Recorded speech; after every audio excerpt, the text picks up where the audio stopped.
శ్రీ తిరుమల రామచంద్ర గారి సాహితీ సుగతుని స్వాగతం.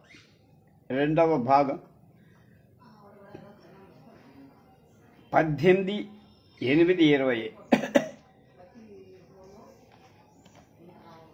పద్యాలకు రాగ నిర్దేశం 1930 ప్రాంతం నాటి మాట.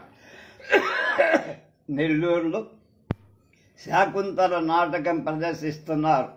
ఎడవల్లి సూర్యనారాయణ గారు దుష్యంత పాత్ర ధరిస్తున్నారు. ఎడవల్లి వారు దుష్యంత పాత్రాభినయంలో మొదట సంస్కృత శ్లోకాలు చదివి తర్వాత తెలుగు పద్యాలు చదవటం పరిపాటి. ఈ వార్త మా సంస్కృత విద్యార్థులకు కన్న రసాయనమై రంగస్థలం ప్రేక్షకులతో కిటకిటలాడు. అతి కష్టం మీద ఆఖరు తరగతిలో చోటు సంపాదించాం. ప్రస్తావన పూర్తయింది. గ్రీవాభంగాభిరామం బహు రనుత సతతి చందనే బద్ధ దృష్టి అనే శ్లోకం కేదార గౌళలో పాడుతూ ప్రవేశించారు ఎడవల్లి సూర్యనారాయణ. ఒళ్ళు జరధరించు 1, 2, 3 అంకాలు రసకందాయంగా సాగిపోయి శకుంతలను అనునయించేటప్పుడు కిం శీతలై క్లమనినోధిని ఆర్ద్రవానాత్ అనేది కన్నడంలో చదివి చల్లని వై స్రవం బుడుగదాలిన అని తెలుగు పద్యం అందుకున్నారు. కాళిదాసే అన్నట్టు రంగస్థలం రాగానుబద్ధ చిత్తవృత్తి అలిఖిత ఇవ అలాగా ఉన్నది.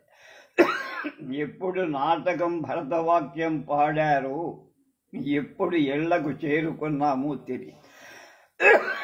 శాకుంతలం శ్లోక రకరకాల రాగాలతో చెవులలో గింగురుమంటూ మెదడులో తిరిగిపోతుంది.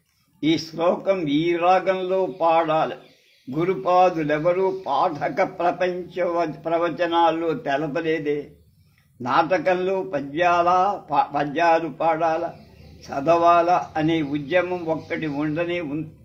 ఎడవల్లి వారు ఏ సంప్రదాయం ఏ నాట్య శాస్త్రానుసారం ఈ రాగాలలో శ్లోకం పాడారు వ్యాఖ్యాతలు కూడా ఎక్కడా చెప్పినట్టు లేదే. ఏమో ఇలా ఆలోచనలు సాగిపోతున్నాయి. సందేహాలు చెలవలు పలవలుగా అల్లుకుపోయి వ్యాఖ్యానాలే చూద్దాం మరొక్క మారు. రాగ నిర్దేశనం ఉందేమో. సూత్రధారుని ఆదేశంతోనే కదా నది ఇసి చుంబి ఆయిభ మరేహిం సు ఉమారకేసరహాయి ఓదం స అంతిద అమాణ పమదావో శిరిస కుసుమాణి అని గ్రీష్మర్తువుని వర్ణిస్తూ పాడి కోకిల కంఠమి ఆహాహా నీ గీతం భలే బాగుంది, చూడవచ్చిన వాళ్ళంతా చిత్తరులైపోయారు. దీనికి సంస్కృతి తవాస్మి గీత రాగేణ హరిణా ప్రసభం హృత విషరాజేవ దుష్యంత సారంగేణాతిరంహస అని నదికి కితాబ్ అంటాం మనం. ఆయన కితాబు పడేస్తాడు. ఇక్కడ రాగమని సహితమని ఉన్నాయి కదా. వీటికి వ్యాఖ్యాతలు వివరణలో రాగాల పేర్లేమైనా ఇచ్చారా అంటే ఇసి చుంబి ఆ ఇ అనేది త్రింశన్ మాత్రా చలద్వయ రూపో ద్విపదీనామా లయభేద అని రాఘవ భట్టు వ్యాఖ్యానం చేశారు. గీత రాగేణ అనే దాని వ్యాఖ్యలో గీతే గీతౌ నిబద్ధేన రాగేణ శ్రీరాగాదినాధాతుల హరినా శృతి సుఖదేవ హర్తుం శీల పక్షేచిత్ అన్న. రాగమంటే శ్రీరాగం మొదలైంది అని ఉదాహరించటమే కానీ ఈ గీతం ఈ రాగంలో పాడాలనే నిర్దేశమేం లేదుగా. ఇక వైఖానస శ్రీనివాసాచార్యుడు అత్ర గీత శబ్దేన రాగాధ్యాశ్రయో అర్ధస్వర తాళాది నిబద్ధ సందర్భ విశేషో అభిధీయతే గీతరాగేణ గీత సంబంధ సర్వ నిశేషే నాన్ అనురంజకేన అని వ్యాఖ్యానించాడే కాని రాగం ఫలానా రాగంలో పాడాలి ఈ గీతానికేం చెప్పలేదే. కాటయవేముడు కూడా రాగ నిర్దేశం ఏం చెయ్యలే. ఇది సారంగ రాగమన్నారు ఒక పండితుడు. దాని సూచన తవాస్మి గీత రాగేణ సారంగేనాతి రంహస అని సూత్రధార వచనంలో ఉన్నదని కూడా అన్నారు. సారంగ రాగం అపరాహ్న రాగం కనుక ఈ మాట చాలా సహేతుకం, బాగుంది. ఇక పంచమాంకం ప్రారంభంలో హంసపదిక పాడిన అహినవ యహులోలులోతుము తహ పరిచుంబి అ చూ అ మంజరీం కమల వసతి మెత్తనివ్వుదో అహు అరవిహ్మారి దోసి నం కహం అనే గీతం లక్షణం వివరించారు వ్యాఖ్యాతలంతా. కాటవేముడు దీని ధ్రువా గీతి అన్నారు, కానీ రాగమేమిటో చెప్పాలి. విక్రమోర్వశీయంలో ఈ గీతాలు చాలా వస్తాయి. విక్రముణ్ణి ఊర్వశీ విరహోన్మాదాన్ని ఈ గీతాలలో అత్యద్భుతంగా చిత్రించాడు మహాకవి కాళిదాసు. చతుష్పది షట్పది జంభాలిక ఖండధార అక్షిప్తికా చెచ్చరి ఖండకం ఖరఖులకం కకుభం ఖండిక మొదలైనవి ఈ గీత. వీటిలో ఒక్క ఖండికా లక్షణం మాత్రమే ఈ రాగాన్ని నిర్దేశించినట్టు నాకు అనిపిస్తోందంటున్నారు తిరుమల వారు.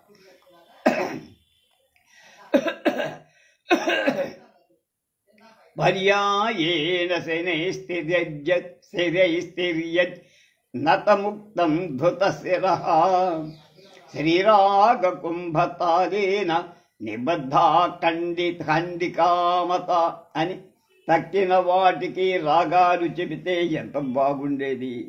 రాగం అక్కడ లేక వట్టి దొరువే అట నటకూల కుటిలిక. రాగేణ రహితం యత్తు అర్ధమత్తలికాయుతం భాషయైవ చ తన్నాఠ్యం కుటిలీ సంయకం మతం.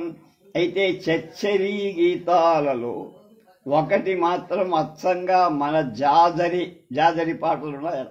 చచ్చరే జాజర అయ్యిందన్నారు కదా పెద్దలు వేటూరి వారు, అంటే ప్రభాకర్ సార్. వీణాగానము వెన్నెల పేట రాణమీరగా రమణుల పాట పేరు చెప్పిన పిన బ్రాహ్మణు వీట జానలు నెత్తురు జాజర పాట అని జాజర నడక విక్రమ వీర్వశీయంలోని మోరాపరహు అహం సరహంగ అలిగ మవ్వ సరి అకురంగం పుజ్జిత కరణేరన్నభమంతే కానహు పుచ్చి ఇమ ఇరో అంతే అనే చచ్చరితో పోలిస్తే అచ్చంగా రెండు నడకలో ఒక్కటే అయిపోయి. కానీ ఈ జాదర రాగం కూడా తెలియదు, ఆ చచ్చరి రాగం కూడా మనకి తెలియదు. ఇక నాగానందంలోని నాయిక మలయవతి పాట విన్న ఆమె అమ్మవారి ఎదుట ఉత్ఫుల్ల కమల కేసర సరాగ గౌరజ్జుతే మమ హి గౌరీ అభివాంఛితం ప్రసిద్ధ్యతు భగవతి విష్ణుప్రసాదేన అని సంస్కృతం ఆశ్రయించి వీణ మీద పాట పాడి. దీనికి నాయకుడు జీమూతవాహనుడు చాటు నుంచి విని వ్యక్తిర్వ్యంజన ధాతున అని లక్షణ జ్ఞాన పురస్సరంగా వ్యాఖ్యానించి మెచ్చారు. రాగమేమిటో చెప్పరాదు, రాగం చెప్పి ఉంటే ఆ రాగం హర్షుడి తర్వాత నేటి వరకు ఎన్ని విధాలుగా మారి ఎన్ని పేర్లు పెట్టుకుందో జాతకాలు కట్టేవాళ్ళం కదా అంటున్నారు తిరుమల. ప్రియదర్శికలో ఆరణ్యక వీణ పాడి సారిస్తూ ఘనబంధన సమృద్ధం అని అహినవర అర్థత్థ అని పాడు గాయంతి నాదయంతి. నాయకు రాగం పేర్కొనడం పరీక్షలాగా బేసబబుగా ఉందనుకుంటే వ్యాఖ్యాత అయినా వివరించాలిగా. సరే, రుద్రకవి సుగ్రీవ విజయం ఉన్నంతలో నాటక పూర్వరూపమై సంపూర్ణ యక్షగానం అన్నారు కదా. దీనిలో పాటకు రాగ నిర్దేశనం చేశాడా అంటే త్రిపుట, జంపే, కురుజ జంపే, ఆటతాళం, ఏకతాళం, అర్ధచంద్రికలు, ఏలలు అనే విభజన ఉంది. కానీ రాగ వినిబోధం కలిగించలే. దీనికి ఒక పండితుడు అన్నాడు, రాగం రమణి తాళం కాలపురుషుడు. రాగం రమణి, తాళం కాలపురుషుడు. స్వేచ్ఛగా సంచరించదలచే రాగాన్ని కట్టుదిట్టంగా కట్టి వేసేది తాళం. కనుక తాళం ప్రధానం కానీ రాగం ప్రధానం కాదు.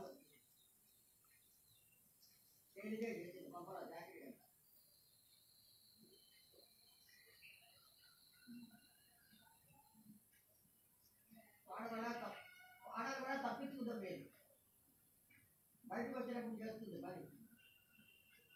పని పెట్టి పడుకుంటుంది పిల్లలు పెట్టి ఎదిగారు గుణాలాగా పిల్లలు సాంతాయి పెడుతుంది బలెవా వేసి బలే వేలే లేదు సూర్యుగారేసి సూర్యు వేస్తుంది.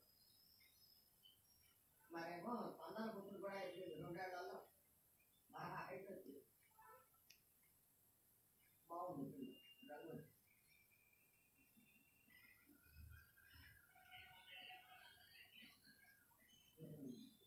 వెళ్ళిపోయింది రాలేదన్న ఆ మమ్మే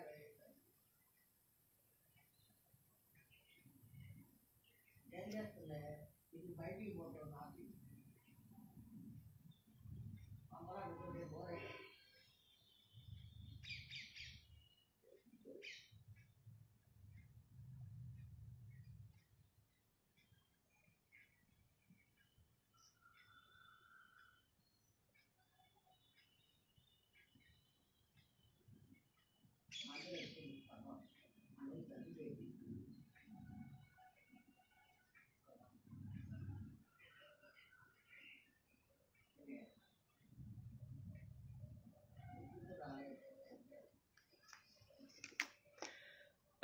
ఒక పాటను ఏ రాగంలోనన్నా పాడుకోవచ్చు, తాళం మాత్రం చాలా వరకు మారదు అన్నారు.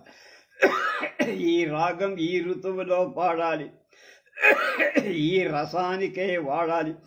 దీనికి ఇది దైవత, ఇది దీని స్వరూపం. ఇది స్త్రీ రాగం, ఇది పురుష రాగం అని కాల దేశాలు నిర్ణయించారు. సంగీత లక్షణకర్త ప్రధాన రాగ 32, వాటిలో 8 బగళ, భూపాల, భైరవ, మాలవ, శ్రీరాగ, వసంత, సారంగ, ఫలమంజన్ ఇవన్నీ పురుష రాగాలను. శివతత్వ రత్నాకరకారుడు బసవర తక్కినవి కురంజి, మేఘరంజని, మేలావరి, మలహరి, కర్ణాటి, దేశాక్షి, గుండక్రియ, ధన్యాసి మొదలైనవన్నీ స్త్రీ రాగా. పూర్వకాలంలో పూర్వయామంలో అంటే తర్వాత దేశాక్షి, భైరవ, ఫలమంజరి, భూపాలి, సాహురి, రామక్రియ మొదలైనవి. 2వ యామంలో కురంజి, తోడి, వరాలి, ధన్యాసి, వసంత, లలిత రాగ. 3వ యామంలో మేఘరంజని, రామక్రియ, గుండక్రియ, మల్లారి మొదలై. తురీయ యామంలో కర్ణాట మొదలైనవి పాడాలని బసవరాజు చెప్పారు. ఇవన్నీ సూర్యాంశంలో పుట్టాయి కనుక పగలే పాడాలని ఒక నియమం. వీటికి ఉదయం పాడితేనే నరసుఖమశ్రుతే అని, సాయంకాలం ఇది నిందిత, శుద్ధనట్టు, పాలనట్టు, శుద్ధ వరాటక, ద్రావిడి మొదలైన చంద్రాంశాలను కనుక సాయమేతే ప్రగాతవ్య తస్య శ్రీరతులా భవే. సాయంకాలం పాడితే ధన సంపృతి. రాగాని బోధకారుడు సోమనాథుడి మరొక ముందడుగు వేసి ఉత్తమ మధ్యమ రాగాలు నిర్ణయించి ఈ రాగం ఇప్పుడిప్పుడే పాడాలని, ఈ గడియలోనే పాడాలని అనడానికి మారు ఉదయం, పగలు, సాయంత్రం, రాత్రి అనే విభాగాలలో తోసేశారు. ముఖారి, తోడి, వసంతవరాళి, నామవరాళి నిత్యం ఎప్పుడు పడితే ఎప్పుడు పాడు. వసంత భైరవి, భూపాలి, గౌడి, పూర్ణ శంకరాభరణ, హిందోలా ఉషకాలంలోనే పాడు. సావేరి భైరవ రాగాలు ఉదయమే పాడాలి. మల్లారి, నాట మల్లారి మధ్యాహ్నం పాడు. సారంగ, అపరాహణం మిట్ట మధ్య. మాలవ గౌళ శ్రీరాగం ప్రదోష సమయంలో. తక్క, రేవగుప్తి సాయంకాలం. నాదరామక్రి కర్ణాటి రాత్రిలో పాడు. తోడిని హర్షానికి, వసంతాన్ని శృంగారానికి, భైరవాన్ని ప్రార్థనకు. శ్రీరాగం వీరరసానికి, ధన్యాసి కూడా వీరరసానికి పాడాలన్నారు. సంగీత సమయసార రచయిత పార్శ్వదేవుడు. దేముడు సంగీత దర్పణకారుడై చతుర దామోదర సూరి ఈ గడియలోనే ఇది పాడాలనే నిర్బంధాలన్నీ పీకేసి ఫలానా సమయం నుంచి ఫలానా సమయం తర్వాత అని మరికొంత అనుమతిచ్చి మధుమానతి దేశాక్షి భూపాల భైరవ హేళావతి మల్లారి వల్లారి గుజ్జరి సంచము ఘనశ్రీ హేమరాగం మేఘరాగం భైరవి ఇవన్నీ ప్రాతరారభ్య నిశ్చస మొదట్లో మాడాలి పొద్దున్నే. శ్రీరాగం తృతీయ ప్రహరం తర్వాత. కాంభోజి ద్వితీయ ప్రహరం తర్వాత. శ్రీరాగం రాగిణులతో సహా శిశిరంలో. వసంతంలో. భైరవం గ్రీష్మంలో. మేఘరాగం వర్ష ఋతువు. పంచమ రాగం రాగిణులతో సహా శరత్తులో. సంగీత పారిజాతంలో అహోబలుడు. మధ్యమాది భూపాలి భైరవ రాగాలు ఉదయం. హంస, దీపక, కాంబోది, కంకణ, సారంగ, దేవగాంధారి రాగాలు ద్వితీయ ప్రహరోత్తరం. ఘంటారవ శ్రీరాగాలు తృతీయ ప్రహరోత్తరం. నీలాంబరి, ముఖారి, భైరవి, లలిత, మేఘనాద, ఆనంద భైరవి, సావేరి రాగాలు సర్వదాచ సుఖప్రదా అని. పచ్చకప్పలపు తిరువేంగడనాథుడు 1540 కాలం. స్వక్కనాథ చరిత్రలో పల్లాండుడనే పెద్ద పాండ్య భూపతి ఆస్థానానికి వచ్చి వేళలిరింగి ఆ స్వరములేర్పరిచి పాడాడు. రాగ విషయాలు అతడు చక్కగా ఇలా చెప్పాడు.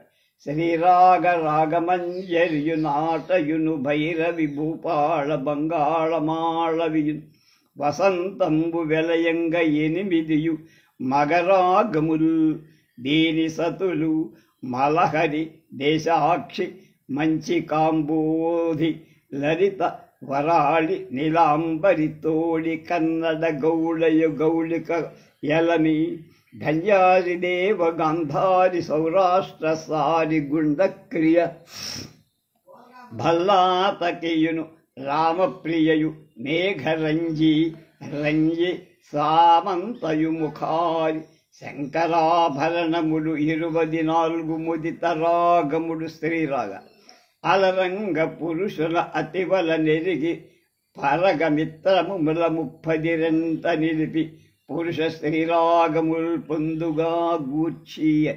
సంగీత దర్పణ రచయిత రాగాల కాలాలు చెప్పిన ఆఖరుణ రాజాజ్ఞయ సదా గేయా నతు కాలం విచారయేతని ఒక మంచి హెచ్చరిక చేసి రాజా కాలస్య కారణం కదా, రాజు ఆజ్ఞాపిస్తే ఏ రాగం ఎప్పుడైనా వాయించాలి.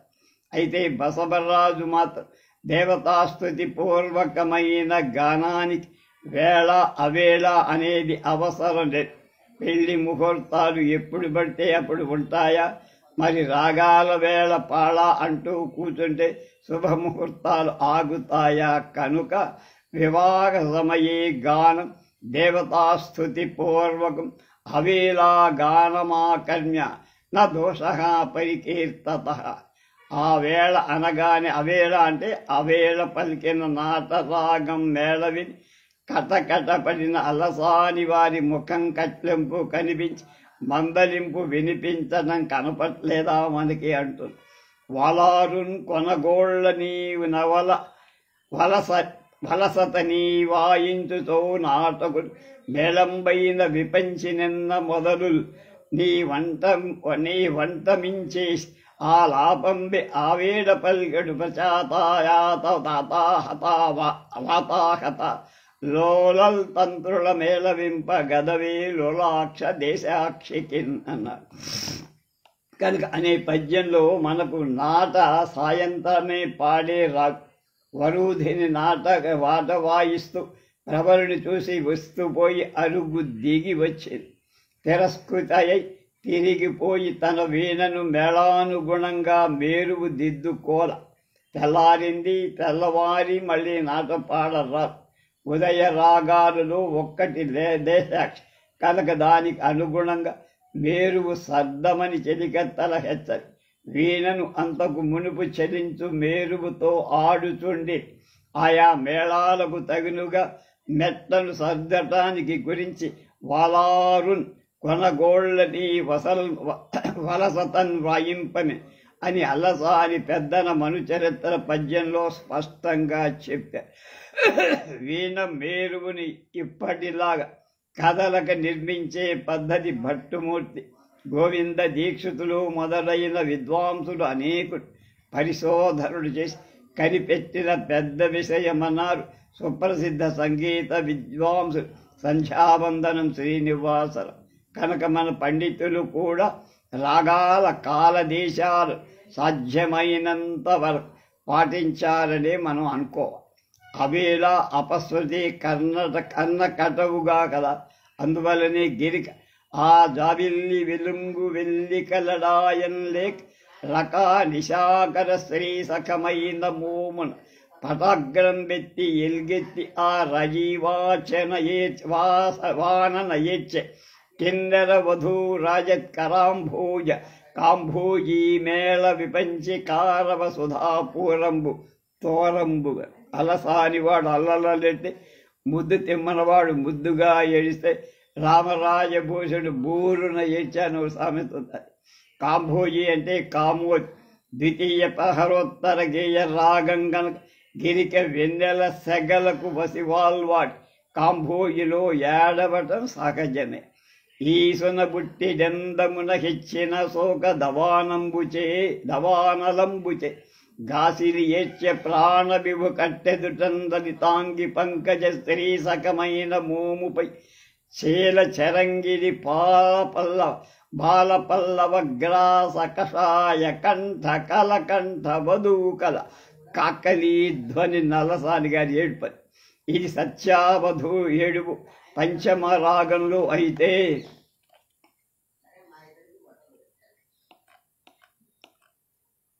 పంచమ రాగం ప్రాతరారభ్య నిశ్చద పాడవచ్చు గనక సమంజసమే. కనుక పద్యంలోని లలిత అనే పదం లలిత రాగాన్ని సూచిస్తందుకునుకున్న మరేమీ ఆక్షేపణ లేదు. కల్పనకు కల్పవృక్షమైన కృష్ణరాయ వర్షత్తువులో మేఘరంజన రాగం పాడాలనే సంప్రదాయం మరింత సొగసు తెచ్చి మధురానగర మానిల మేఘరంజన రాగంలో మేఘాలని ఆకర్షిస్తారు. ఆ పురసౌధ వీధి అధరాధర భూముల గజ్జె ముందుగా ఆపై వినంబడని అట్లుగా గ్రాలు మఘనాలి దాచి లీలాపరతన్ ఘటింపు చుదురు లస్యము సేయగ మేఘరంజనాలాపము చేసి పోషిత కలాపి కలాపి కలాప కుంతల ఇంతకు ఈ మేఘరంజని సర్వదాచ శుభప్రద, ఎప్పుడు పాడినా శుభం. సంగీత విద్వాంసుల సంగతి ఎలా ఉన్నా మన పూర్వుడు తెలుగు కవి పండితులు మాత్రం ఏ రాగంలో పద్యాలు చదవాలి కొంత సూచ్యార్థ సూచనగా కొంత స్పష్టంగా చెప్పారని చెప్పచ్చు. రామాయణం కూడా గానం చేసిందే అంటారు కనుక పద్యం ఏదో కతితో నడవాలి కదా. రాగం లేకపోయినా తాళం, ఈ గతినే గమకం అన్నారు. కవిత్వం చెప్పవచ్చు, గ్రంథాలు రాయవచ్చు, కానీ శారీరం లేని దాని వల్లను, సంగీత జ్ఞానం లేని దాని వల్ల పద్యం రంజకంగా గరకపో కనుక కవి రచనను ప్రసన్నంగా చదివి సభాసుధులను మెప్పించడానికి ప్రతి రాజస్థానాల్లో గమకి ఉండేవారు. గమకంలో రాగఛాయే కాని రాగ కల్పనతో పనిలే. పెద్దన ఇంతలు కన్నులుండ అనే పద్యం రాసి రామలింగ కవికి వినిపించగా, ఏం తాదా ఇంతలు కన్నులుండ అంటే చింతాకంతేనా అని చిటిక బట్టి చూపి వెక్కిరించాడని పెద్దన గాభరా పడక తనే గమకంతో తన చెయ్యి చాసి ఇంతలు అని చెయ్యి చూపించి సమర్థించాడని ఒక్కట్టు కథ. తిక్కన ఉద్యోగ పర్వంలో ఉండంగని గమకి ప్రముఖ విద్వజ్జనంబుడు అని ప్రయోగించగా గమకి పదం అర్థం కాక గణక అని పరిష్కర్తలు దిద్దేశారని పరిశోధకులు ఉవాచ.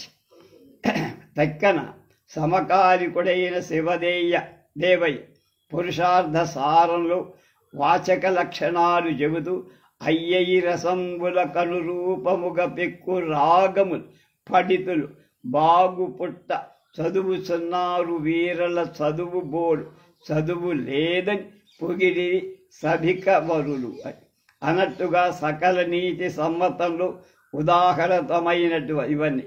తెలుగుల భారతం పురాణ పద్ధతిని చదివే తీరు చెప్పేట హరివంశం ఉత్తర వంశం ఉత్తర రాగంలో మునుకొని పోవకెంతయును ముట్టక నిల్పక భావమున్ రసంబులు వెలయ తగుల్పడక పొందుగ వాక్య విభాగమొప్పగా 8 తానకంబులను ఏర్పడి వర్ణములుల్ల సిల్ల నేర్పనయ వాచకుండు కడు ఇంపగు రీతి పఠింపగాదు అని.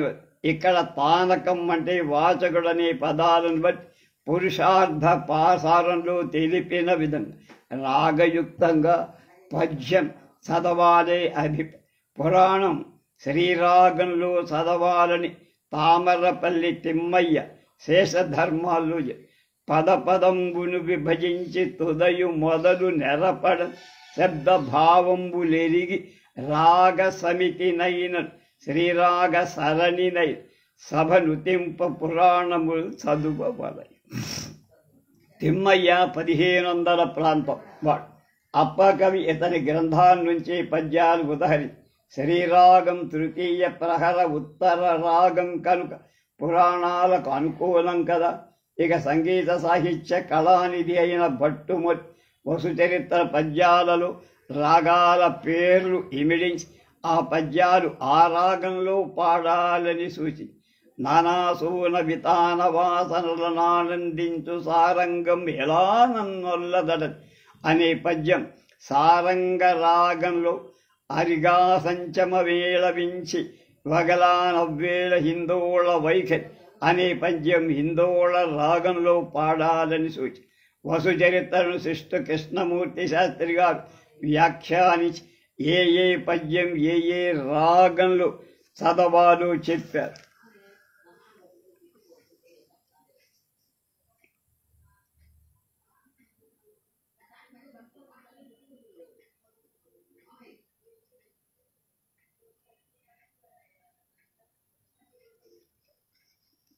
ఈ వ్యాఖ్యాత విశాఖలో పరవస్తు వారి గ్రంథాలయంలో యక్షగానాలలో పద్యాలకు రాగ నిర్దేశం ఉంది. ఆంధ్ర విశ్వవిద్యాలయ వారు ప్రచురించిన తంజావూరు అన్నదాన మహానాటకం యక్షగానం రాగ నిర్దేశం ఉదహరిస్తాను చూడండి. తిప్పాన భట్టు రాగాన చదివే పద్యం శంకరాభరణం ఆటద కురుస్తున్నవి కోకిలయిలవిగో కోలాహల ప్రక్రియల్ నెస్తున్నాడు మనోభవుండనుగా అభిముఖ అనిమిషగా చేనువారు నీవు నన్ను చూస్తుందానకు నీకు ధర్మ మనుషే మసవే శుద్ధాత్ముడన్ బ్రాహ్మడు తెరుస్తున్నానిది కూర్పు మొక్కటి రతిని తేలింపవే లంచమా అన్నాడు. లంచముండా అన్నాడు. కురుస్తున్నాడు, దాన్ని కురువు చేశాడు. అది అలాగే బళ్ళాన రాజనాటకంలో ద్విపద సహనా రాగంలో సంధ్యావర్ణన శేషం ఆనంద భైరవిలో పాడాలనే సూచి. ఇంత చెప్పినా ఎవరికి వాళ్ళు ఏదో నిర్ణయం చేసినట్టే కానీ అవును. మరి తాళానికి తప్పనిసరి నిర్ణయం ఉంది, కానీ రాగానికి నిర్ణయం లేదండి. మొదటి చెప్పిన పండితుల మాటే సత్యం. వావిళ్ళవాడు 2 వ్యాఖ్యానాలతో దేవనాగరిలో ముద్రించిన శాకుంతలంలోని అంకాలలోని ఆయా గేయ రాగాల పట్టిక ఇచ్చి ఆ రాగాలు సంస్కృత నాటక ప్రదర్శన మార్గదర్శక ప్రథమాచార్య శ్రీమద్విరాటేర్లు జడ్జి శ్రీకృష్ణస్వామి అయ్యర్ మహాశయశ్చ ఏతద్గేయ రాగానుసంధానం అకారి శ్రీ భోమఠం శ్రీనివాసాచార్యులు శ్రీ కృష్ణస్వామయ్య నిర్ణయించారు.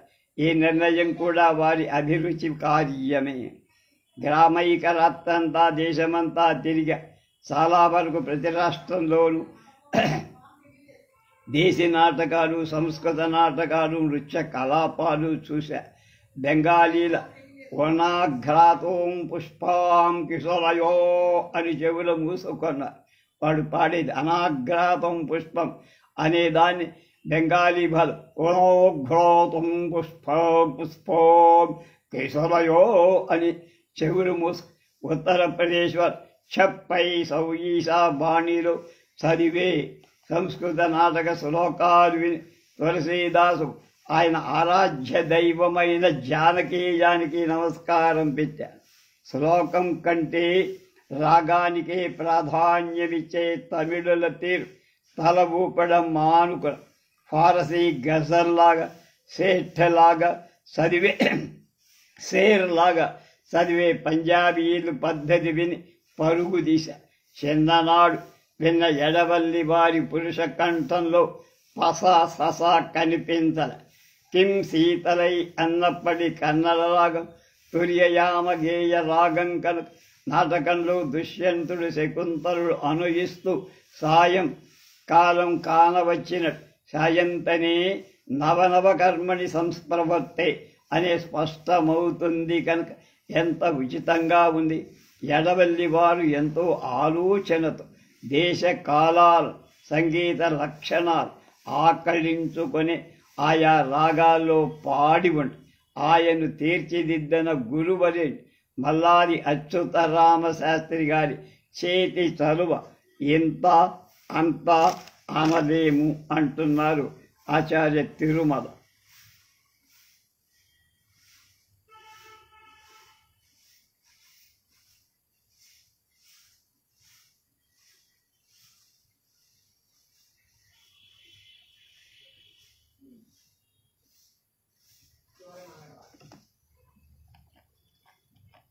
క్యాంప్ బాగా అయిపోయిందా? ఎన్నింటికి వచ్చారు? అయిపోయింది. రాత్రి వాళ్ళు మధ్యాహ్నం వచ్చారు. నువ్వులు కొట్టిన ఇడి నూటిడి. అది ఈ రమణీయ ప్రకృతిలో చందమామ మానవుణ్ణి ముగ్ధుణ్ణి చేసినంతగా మరొకటి చెయ్యలేదేమో. పసిపాప మొదలు పండు మొసలి వరకు జాబిలి చల్లదనానికి మురిసిపోని వాళ్ళు అరుదు. సాహిత్యంలో శంకాశంకుని స్థానం అంటే చంద్రుడి స్థానం మరీ పెద్ద. మన సాహిత్యంలో మన్మధుడికి సాక్షాత్ మేనమామ కూడా. ఈ సంబంధం వల్ల మన్మధుడికి పడే అక్షతలలో చంద్రుడి మీద కూడా కొన్ని పడటం, ఒకప్పుడు పూర్తిగా ఉపాలంభనీయుడు కావటం కూడా కథ.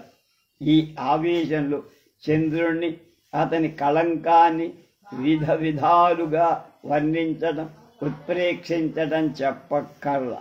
అలాంటి వాటిలో శృంగార నైషధంలోని చంద్ర వర్ణనలోని ఒక పద్యం ప్రమేయమే.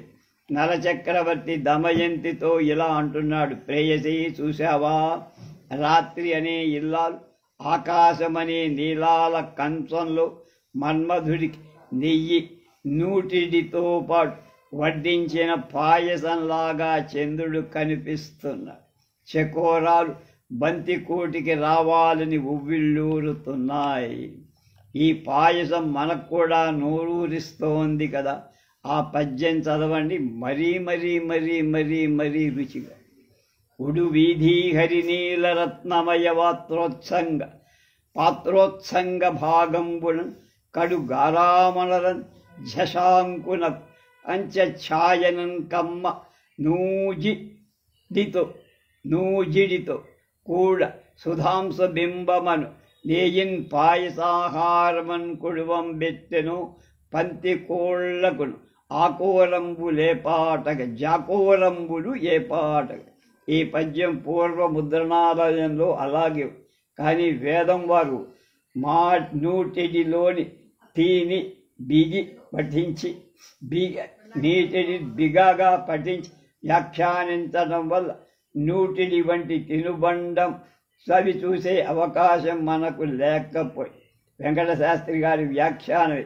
చకోరంబులు చకోర సమూహాలు బంతి కోళ్లకు అంటే పిమ్మట తామందరూ బంతులు తీరి భుజించటానికి ముందు కడుగారామలగ మిక్కిలి భక్తి ఒప్పగా ఏపారన్ విజృంభణతో ఊడు తాభాగంబున నక్షత్ర మార్గమనే ఆకాశమని ఇంద్రనీల రత్న ఖచ్చితమైన కంచము యొక్క ఉడి ప్రదేశంలో ఇంద్రనీలపు కంచంలో ఝశాంకుడి మన్మధుడి సుధాంశు బింబం చంద్రమండలం అనే చోట సర్పి పాయస ఆహారాన్ని నేతితో కూడిన పరమాన్నాన్ని ఆకంఛాయన్ కమ్మ నూబిడితో కూడా కళంక కాంతి అనే మధురమైన శర్కరాపాదితమైన నూబిడితో పిడికడు నువ్వులతో కూడా నువ్వు పిడి నూబిడి ప్రాంతాదిలో సమగా ధృతక కుడువం బెట్టెను నైవేద్యం సమర్పించాడని కావాలి. దీనికి సమానమైన రూపం మూలంలో నాకు దొరకలేదన్నాడు ఆయన. నూటిడి అనేది తప్పనుకోవడం వల్ల శాస్త్రి గారు దాన్ని నూబిడిగా ఎతి కోసం సర్పించాయ సాహారమని అదిగా సవరించారు. ఆ సవరణ సమర్థించుకుంటూ వారు ఈ విధంగా కమ్మ నూబిడి ఇత నూబిడితో కూడా శశాంక బింబన నెయ్యింబాయసాని పూర్వము ఇందుకు నూటిడి అనే భేదంతో అదే తత్పూర్వకర ముద్ర. ఇందు ముద్రణ ప్రమాదాలుగా ఎన్నదగిన వాడిని నూటిడి బింబమను సవరించి అర్థం చేస్తే కమ్మని ఓట ఇడి పెట్టిందంతా పరమాన్నమే కావున తీపుగా మొగం మెత్తకుండటానికి రసాంతరార్థమై కమ్మని ఓటను పోసి అని గ్రహించాలన్నారు. కడమకు ముద్రిత పాఠార్థమే, కానీ తో గూడన్ అనేదానికి తోన్ అని దేని కూడా అని అర్థం చెప్పాలి. అలాగే బింబమనే దాని తద్ధర్మార్థక విశేషం నేతితో అన్వయిస్తూ దీనికి పాయసాహారంతో అన్వయం లేదు. మరియు నేయిన్ ద్వితీయమే నేతిని అనాలి. ప్రథమ ఏని యవర్ణ లోపం అప్రశస్తత. కనుక ఈ పాఠం శ్రీనాథ కవిదని విశ్వసనీయం కాదు. ప్రాకృత పాఠం అర్ధానుస్వారంగా ఒక రాతలో ఉపలబ్ధం. ఈ పాఠాన్ని అనే శబ్దాన్ని పాయసాహారంతో అనన్వితత్వం లేదు. లేఖకాలు కీటహత్యాది కారణాలచే సర్పి శబ్దాన్ని నేయిన్నని గ్రహి తదనుగుణంగా ఎతికై నూబిడిని నూటిడిగా మార్చారని తలంపవచ్చు. ఒక చిన్న అపోహతో ఎంత ప్రమాదం కలిగించారో ఆయన చూసుకోమను. శృంగార నైషధం శ్రీహర్షుడి సంస్కృతం మూలానికి తెలుగు కదా. మరి మూలంలో అలాంటిది ఉందా అంటే దీనికి సమానమైనటువంటి మూలం దొరకలేదని వేటూరు అంటున్నారు. ఉషనతముడు పుష్పజాత చూస్తే భవతు జనః పరిచారకస్తవాయం తిలకిత పర్పటాభబిందుం ఇతర నివేద్యముపాస్న పంచబాణుం. ప్రేయసి నక్షత్రాలనే పూలు దగ్గరలో ఉన్నాయి. నేను నీకు పరిచారకుడుగా పూలు కోసేవాడిగా నీవు మన్మధుణ్ణి పూజించి నువ్వులు అద్దిన అప్పడంలా ఉన్న చంద్రునికి నైవేద్యం పెట్టి సేవి కనుక మూలానికి శ్రీనాథుడి రచనకు సంబంధం లేదు. ఈ ఉత్ప్రేక్షకు ఆకరం కనౌజ రాజధానిగా కొంత భాగాన్ని పాలించినటువంటి జయచంద్రుడు రంభాని రాజకన్యను పెళ్లాడిన గాథ వస్తువుగా నయన చంద్రుడి రంభామంజరి అనే నాటికలో లభిస్తుందని వెంకటరాయ శాస్త్రి గారి చెప్పారు. నక్తత్తయగ్ధయ సగాణ తలే విరసాది ధారే హరిం మణిమయేని సి దేవియాయి అంకక్షణేన తెల్ల గుడం నయత్త ఛందో విభాది గయనే బలి దుడ్డియువ్వా నక్షత్ర కాక్షత సనాధతలే విశాలే స్థానే హరిన్మణిమయే నిశాదేవ్యా అంకచ్చలేన తిలతైల గుండాంశయుక్త చంద్రో విభాతి గగనే బలి దుగ్ధి రేకేవునా. చంద్రుడు నిశాదేవి నీలాల కంచంలో పెట్టిన బలిపాలులా ఉన్న బలిహరణప్పుడు అక్షతలు వేసి నువ్వులు నూనె బెల్లం కలిపి ముద్ద పిడుతగా పెట్టి పాలు వదులుతా. నక్షత్రాలు అక్షతలు లాగా నీలాకాశం నీలాల స్థానిలాగా చంద్రుడిలోని కళంకం చిమ్మిలి పెడతలాగా ఉన్న దీనిలోని తేల్తైల గుండాంశాన్ని శ్రీనాథుడు కమ్మ నూటిడిగా చేసుకుని అక్కడి బలి వయస్సును పాయసాహారాలుగా వండుగ. అయితే ఈ నూటిని ఏమి తినుబండం? ఇడి అంటే పిండి, పిండితో చేసిన పదార్థం. ఇడియుట అంటే కొట్టుట, కొట్టడం వల్ల ఏర్పడిందంటే దంచం. ఇడి తమిళంలో ఇడి, ఇడియప్పం, ఇడియాప్పం, ఇడ్డిలి మొదలైనవన్నీ దేని వికారం. కన్నడంలో కుడుముల్లో కజ్జికాయల్లో పెట్టే పూర్ణానికి ఈ ఇడి అని వ్యవహారం. నువ్వుల ఇడి, నువ్వుల పిట్టుతో నువ్వులు కొట్టిన పిట్టుతో చేసిన పదార్థం నువ్వుటిడి. నువ్వు ప్లస్ ఇడి నువ్విడి, నువ్విడి కావాలి కదా. మధ్య టకారం ఎలా వచ్చింది అని అనుమానం. భాషలో కొన్ని ఎలాంటివి వింత వింతలుగా ఇతర పదాల సాదృశ్యంతో ఎలాగో వచ్చి పడతాయి. కమ్మ ప్లస్ ఊరు కమ్మూరు కావాలి కానీ కమ్మటూరు అని వ్యవహరిస్తున్నాం కదా. ఎలా టకారం వచ్చింది? లేక ప్రమాదం వల్ల ఈ నూటిడిలోని తీ బిగ అయి ఉంటుంది. దేనికో ఈ రుచ్యమైన పదార్థం పోగొట్టుకుంటామా? మరెక్కడైనా ఇలాంటి ప్రయోగం ఉందా? మౌటడి దొరుకుతుందో ఏమో చూద్దాం.